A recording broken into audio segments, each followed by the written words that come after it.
And in this process, we even seen the full involvement of banks, bankers, judges, policemen, and not only customers officials. We don't see this in just in a low-level ranking, but also big high ranking of this kind of thing.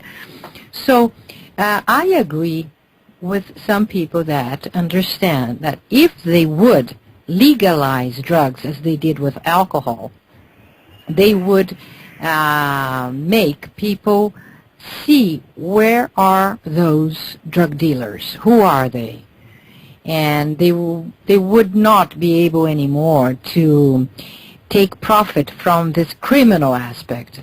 As long as they keep it as a crime, as illegal, this will even push people, make it stronger, stimulate all the process, and so they don't pay taxes, and this creates an environment of crime and violence, and the real responsible are hidden behind these curtains.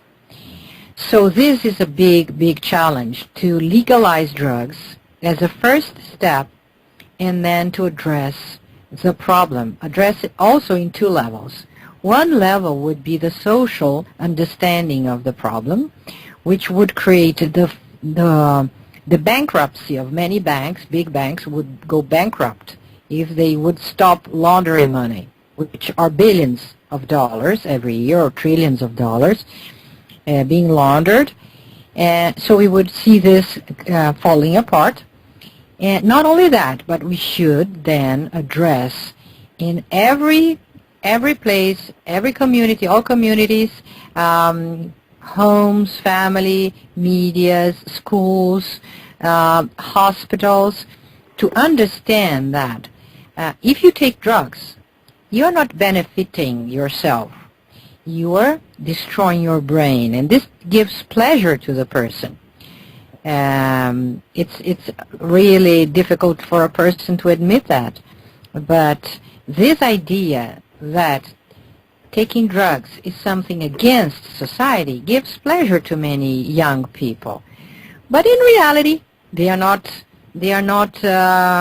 going against the rulers of society. They are feeding the rulers of society, because they are numbing their consciousness.